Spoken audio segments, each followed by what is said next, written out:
We'll get a quote from him as we head back to the top now. For the next one, another big one. You have Kyle Croxall in this one. Derek Coccimilio, this could be the breakout moment for him. Kyle Croxall right there. He's a big man, as we've been saying all day long. Great skater, really solid glider. Derek Coccimilio, he fits into that framework as well. And look at this, we've got Fabian Mels in there. The smallest guy is John Fisher. Well, Fisher right there in the pink. I mean, Fisher led the entire race in the round of 32 to get here into the quarterfinals, so he's a big threat now. Look at him, and he takes an early lead. Oh my goodness, and Fabian Mels gets tangled up with Kyle Croxall.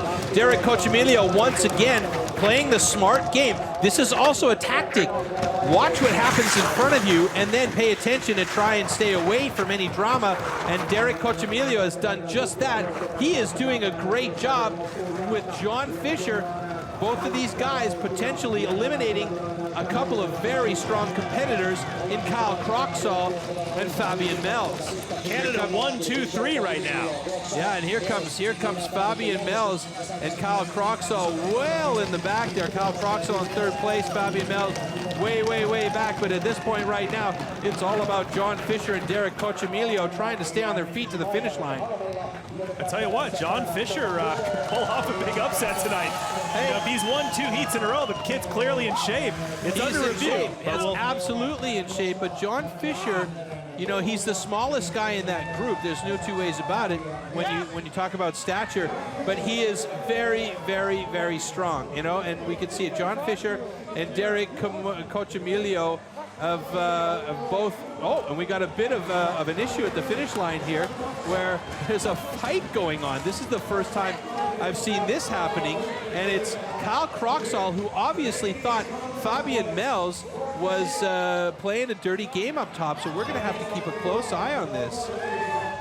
Well, either way, that doesn't go over too well. It's not under review, by the way, so Mel's obviously disturbed about what went on up there, and I'm sure these guys will get a little talking to about the behavior, but yeah, it's a tough night for these guys. I mean, a lot of variables with the conditions out here, and it's tough getting down that long course at 630 meters long and 2,000 feet. We'll see a lot of the scrapping right here. The teeth just grinning and showing by Croxall coming out of the start. Well, let's see what the issue is here, because Derek right here at that corner, we got Kyle Croxall and Fabian Mels. Kyle goes a little wide, looks like he loses some edging, and then he gets tangled up right there with Fabian Mels. Yeah, it looks like Kyle reached in and grabbed Mels on the hip a little bit.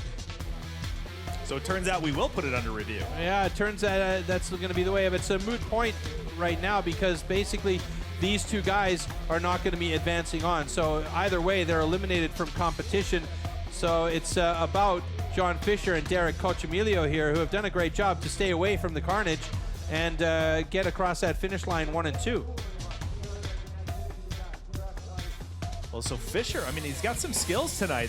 Boy, he's well balanced. Yeah. And, you know, we talk about the leg burning, and one of your keys to the race tonight, Troy, is trainer pain. So clearly, John Fisher has done his homework and done his job. And Kyle Croxall, who I don't think anyone would want to mess with in the finish line. Yeah, but I mean, you don't want to mess with any of these guys, you know. But that being said, this isn't hockey, Trace. I mean, these guys, they're competitors. They're on fire when they're up there. You know, they're friends the rest of the time. But when it happens that something feels like it didn't go down